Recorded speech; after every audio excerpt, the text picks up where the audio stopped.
વડોદરા શહેરમાં ક્રિએટિવિટીની વાત વચ્ચે અગાઉ ચાલુ થયેલી વડોદરા દર્શન બસ બંધ હાલતમાં જોવા મળી છે. વડોદરા મહાનગરપાલિકાની વડી કચેરી ખાતે વડોદરા મ્યુનિસિપલ કમિશનર દિલીપ રાણાએ ડ્રાફ્ટ બજેટ 2025-26 સ્થાયી સમિતિમાં રજૂ કર્યું હતું. ખાસ કરીને વાત કરીએ તો વડોદરાને ક્રિએટિવ સિટીનો દરજ્જો મળે તેવા હેતુ સાથે અનેકો કાર્ય હાથ પર લેવામાં આવ્યા છે. ત્યારે વડોદરા શહેરમાં અગાઉથી વડોદરા દર્શનની બસ સેવા હાલ બંધ છે. વડોદરા શહેરમાં અનેક એવી જગ્યાઓ છે જ્યાં લોકો પ્રવાસન તરીકે નિહાળતા હોય છે.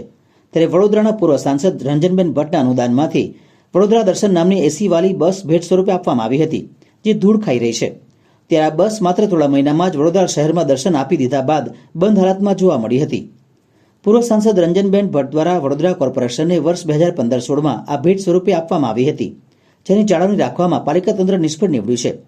ત્યારે ફરી એક વખત વડોદરા દર્શનનું ભૂત પાલિકાના માથે ચડ્યું છે. આ વખતે ક્રિએટિવિટીનો દરજ્જો આપવા માટે તનતોડ મહેનત કરતા પાલિકાના અધિકારીઓ દ્વારા ફરી એક વખત અમદાવાદ અક્ષર ટ્રાવેલ્સનો સંપર્ક કરી સાદી વડોદરા દર્શનની બસ સેવા કાર્યરત કરવામાં આવશે તેવી રીતની ચર્ચાએ બજેટની બેઠકમાં વેગ પકડ્યો છે. હાલ અમે અમદાવાદ મ્યુનિસિપલ કોર્પોરેશનમાં ચાલી રહેલી હેરિટેજ અને સિટી ટૂર માટેની જે બસ જે ઓપરેટ કરવામાં આવે છે, જે માટે અમદાવાદ મ્યુનિસિપલ કોર્પોરેશનનો સંપર્ક સાધવામાં આવેલો, ત્યાં અમે વિઝિટ પણ કરેલી અને જાણવા મળેલું કે અક્ષર ટ્રાવેલ્સ દ્વારા એ બસ ઓપરેટ કરવામાં આવે છે. હાલ અમને પણ અક્ષર ટ્રાવેલ્સ દ્વારા એક લેટર મળેલું છે કે તેઓ પણ બરોડામાં હેરિટેજ ટૂર અને આવી વડોદરા દર્શનની બસ ચલાવવા માટે પ્રયત્નશીલ છે.